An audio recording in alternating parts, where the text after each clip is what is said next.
레이싱차를 좋아하는 사람들, 그리고 이제 어떤 아웃도어를 좋아하는 사람들, 그런데 도심에서의 어떤 그 온로드 성능까지도 같이 느끼고 싶은 사람들도 충분히 소화할 수 있는 차가 아닐까라는 생각을 했습니다.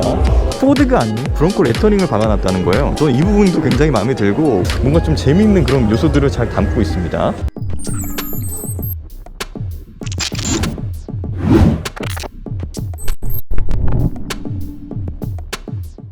자, 여러분 반갑습니다. TV 기자입니다. 자, 이번에 국내 출시된 이제 포드 브론코, 이 모델 정말 굉장히 많은 분들이 좀 기다리셨을 텐데요. 저 역시도 개인적으로도 굉장히 기다렸던 모델입니다.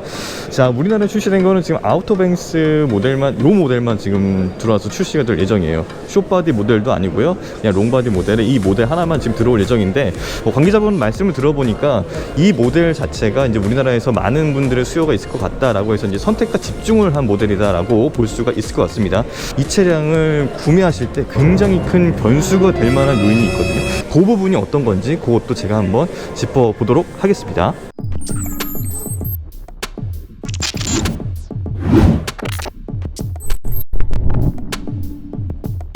자, 일단 이 차량 앞모습을 보시면요, 굉장히 우리가 많이 보던 익숙한 그런 모습이에요. 동그란 주간 주행등에, 그리고 이제 가로로 길게 이어진 모습, 요런 그 기본적인 요런 특징들을 굉장히 잘 살렸죠. 그리고 저는 굉장히 마음에 드는 거는 브롱코 레터닝을 박아놨다는 거예요. 저는 이 부분도 굉장히 마음에 들고, 그리고 이제 블랙크로스로 이제 처리하면서 흑과 백의 어떤 그 대비가 굉장히 아기자기하고 재미있는, 그리고 이제 오프로드의 어떤 그 좀 강인한 그 와일드한 느낌보다는 보다도 이제 도심에 맞는 또 굉장히 또 귀여운 그런 느낌까지도 잘 담아내고 있다라고 보입니다. 이 고리는 이제 뒤쪽으로 보시면은 저 루프렉을 연결할 수 있는, 루프렉과 연결을 해서 이렇게 카누라던가 큰 물건들을 이렇게 연결할 수 있는 그 선을, 와이어 같은 거 연결할 수 있는 그 고리인데요. 마치 더듬이? 예, 뭐 어떤 그 메뚜기 더듬이 같은 그런 귀여운 느낌도 있고, 뭔가 좀 재미있는 그런 요소들을 잘 담고 있습니다. 자, 그리고 또 다른 특징 하나, 지금 이 앞에서 보시면은, 이 아래쪽에 보시면 이 팬더 부분이 지금 보이실 거예요. 지금 이 팬더를 보시면은 기본적으로 이 옆 팬더가 이렇게 막 볼륨감이 살아있는 느낌은 아닌데, 이 아래쪽에 보시면은 이 바퀴를 감싸는 이 팬더 부분을 굉장히 볼륨을 많이 줬어요. 그리고 톤을 같이 했어요. 그러면서 보다 더 세련된 느낌, 그리고 저는 개인적으로 이 휠하우스 부분이 이렇게 동글동글하게 이렇게 잘 빠진 이런 느낌들을 좋아하는데, 지금 이 차량은 그 느낌들 굉장히 잘 살리고 있어요. 이렇게 각을 막 이렇게 살린 그런 느낌보다는, 마르모꼴의 각보다는 오히려 이렇게 동글동글한 느낌을 살리면서, 이게 뭐 주행하는 데 있어서의 어떤 그 뭐 장점인지 단점인지 뭐 이게 작용할지 모르겠지만, 개인적으로 봤을 때에는 굉장히 디자인적으로는 좀 비율이 잘 맞는 그런 모습을 보여주고 있다라고 볼 수 있을 것 같습니다. 그리고 보시면 아시겠지만 지금 높이가 이게 좀 상당합니다. 지금 요 루프 렉까지 다 하면은 한 1930mm, 그러니까 1.9m가 넘죠. 그러니까 굉장히 높은 그런 사이즈이긴 한데, 그리고 요 옆에 있는 사이드뷰 미러 같은 경우도 이것도 굉장히 독특해요. 그래서 문에 붙어 있는 게 아니라, 여기에 보통 여기 붙어 있잖아요. 근데 붙어 있는 게 아니라 이렇게 앞에 있는 요 범퍼 본닛 위 맨 끝부분에 이렇게 붙어 있게 됩니다. 그래서 요거는 차 문이 열리더라도 움직이지가 않아요. 그리고 차 문은 최대 딱 여기까지만 열립니다. 그래서 요 사이드 뷰 미러가 절대 방해받지 않는 그런 선에서 열린다라는 점, 요것도 좀 특징으로 보실 수가 있을 것 같습니다. 자, 그리고 또 다른 특징 하나, 프레임리스 윈도우가 적용이 됐습니다. 그래서 제가 이거 창문 한번 올려볼게요. 자, 보시면은 이렇게 프레임리스입니다. 그래서 이거 보면은 저 개인적으로는, 와, 이 차는 아웃도어를 강조한 차량인데도 불구하고 프레임이 없네? 라는 부분들도 굉장히 큰 장점이 될 수 있을 것 같습니다. 자, 제가 이 차량을 이제 선택하는 데 있어서 굉장히 큰 변수가 될 수 있을 것 같다라고 말씀드렸던 부분이 있잖아요. 자, 바로 이 부분입니다. 자, 우리는 국내에서 판매되는 차량들은 번호판을 달 수밖에 없어요. 근데 그 번호판의 위치가 어디가 될까라는 부분이 굉장히 궁금했는데요. 지금 앞부분에서 이 아래쪽에 어딘가 내려오지 않을까라는 생각을 했었는데, 그게 아닙니다. 차량을 보시면은 이렇게 앞부분에 보이시나요? 이렇게 아래쪽에 두 개의 나사구멍이 있거든요. 여기가 지금 번호판이 위치할 수 있는 그 곳이라고 합니다. 그리고 번호판이 아래로 내려오는 게 아니라 이렇게 위로 올라간다고 해요. 그래서 이 위쪽으로 번호판이 붙었을 때의 모습, 이거 좀 상상이 되시나요?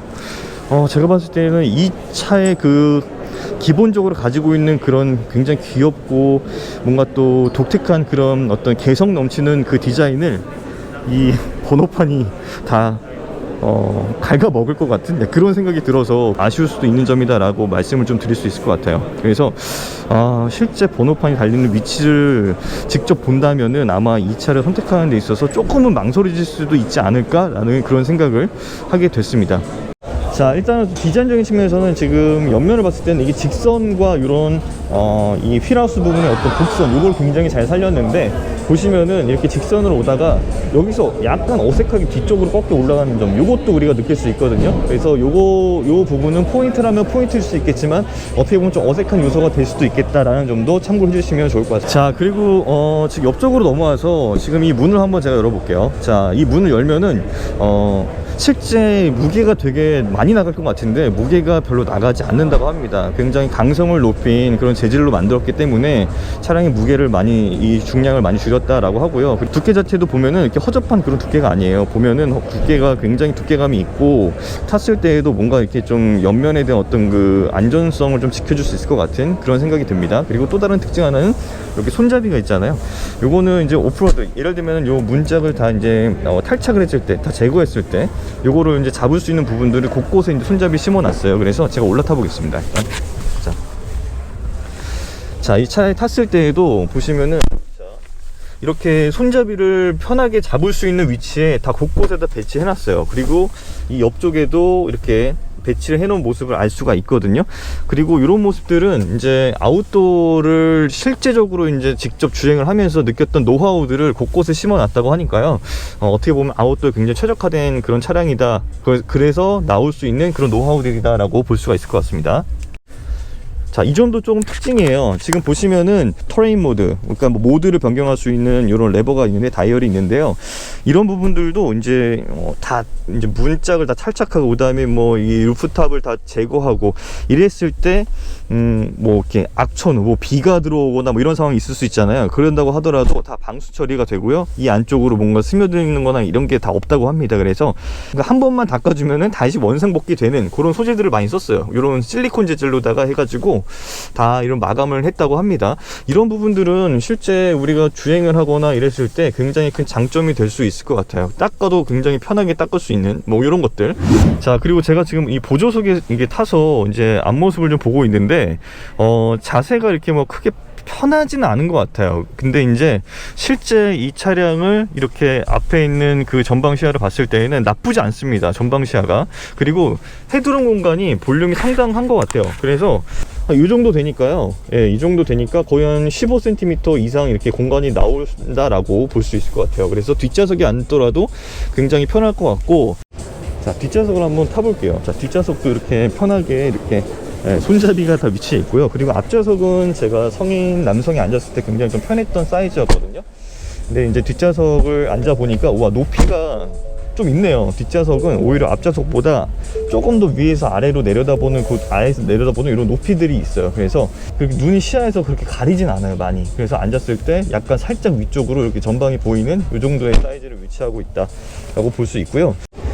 자, 그리고 뒷열을 접었을 때 이게 뭐 개방감도 물론 중요하지만 뒷열을 접었을 때 어떤 폴딩이 가능할까가 궁금한데, 먼저 이 헤드레스트를 좀 접어놓고 그리고 앞으로 내리면요, 폴딩이 거의 풀플랫 형태로 됩니다. 그런데 이게 분명히 단차가 존재한다는 거는 우리가 알고 있어야 돼요. 그래서 기본적으로 접었을 때는 거의 풀플랫으로 폴딩이 된다라는 점, 이것도 우리가 참고해 주실 수 있을 것 같습니다. 자, 이제 뒷면 넘어왔어요. 자, 뒷면에 봤을 때에도 이렇게 위쪽에 있는 이 창문을 따로 개방을 할 수가 있고요. 그리고 아래쪽에 있는 버튼을 누르면은 자연스럽게 이렇게 스윙 형식의 테일게이트가 열리게 됩니다. 이 점도 우리가 알 수 있고, 아까 제가 앞열 하나를 접어놨거든요. 그 접어놓은 모습을 봤을 때, 자, 뒤쪽에도 이런 공간이 남습니다. 그런데 아셔야 되는 거는 물건들이 지금 위에 올라가는 걸 막기 위해서, 지금 어두워서 안 보이는데 물건들이 올라가는 걸 방치하기 위해서 이렇게 단차를 만들었어요. 근데 이 단차가 솔직히 있는 게 어떤 차박이라던가 아니면은 실제 이 안에서 뭔가 활동을 할 때 좋은 건지 그건 잘 모르겠어요. 제가 볼 땐 좀 불편한 요소가 될 수도 있겠다라는 생각은 들지만, 어쨌든 이렇게 단차가 있다는 거, 요 점은 좀 참고로 해주시면 좋을 것 같습니다. 지금 굉장히 또 이런 인기를 끌 수 있을 만한 요소가 바로 모든 문, 칼 부착이 가능하다는 거죠. 그래서 지금 이 차량 한 대가 지금 전시되어 있어서 지금 굉장히 인기가 많은데, 보시면은 문 다 제거됐고요. 그리고 뒤쪽에 있는 이 통으로 아예 그냥 이 공간 자체를 다 제거했습니다. 그리고 무엇보다 안쪽으로 보여드릴게요. 네. 이렇게 통으로 다 이 루프 자체를 다 떼버렸어요. 그래서 이 안쪽에 보시면 이 루프 자체가 굉장히 큰 개방감을 볼 수 있다는 점, 이것도 우리가 알 수가 있는 거죠. 그러면 이제 궁금한 점 있잖아요. 그럼 문 어디 갔지? 저 루프 다 렉 제거한 거 어디 갔지? 이 뒤쪽에 다 이렇게 담아놨어요. 깔끔하게 담아놨어요. 그래서 물론 뭐 트렁크 공간은 좀 포기해야 되겠지만 실제 이 차량을 탔을 때 느낄 수 있는 그런 개방감들, 이런 것들을 즐기려면 이 정도는 우리가 좀 감수할 수 있지 않을까라는 생각도 갖게 됐습니다. 자, 제가 지금 위에 올라왔고요. 지금 위에 있는 이 루프를 다 떼어냈을 때 모습이거든요. 자, 안쪽에 있는 이 개방감도 굉장히 좋고, 그리고 만약에 이 차를 타고 만약에 좋은 날 굉장히 오프로드를 달린다고 하면 얼마나 더 즐거울까라는 그런 생각도 갖게 됩니다. 자, 위에서 보는 개방감도 상당하다라는 것도 알 수가 있습니다. 자, 제가 이제 운전석을 탔을 때 모습도 한번 좀 보여드릴게요. 자, 운전석을 탔을 때는 어떤 느낌일지 그것도 좀 굉장히 궁금한데요. 한번 보겠습니다.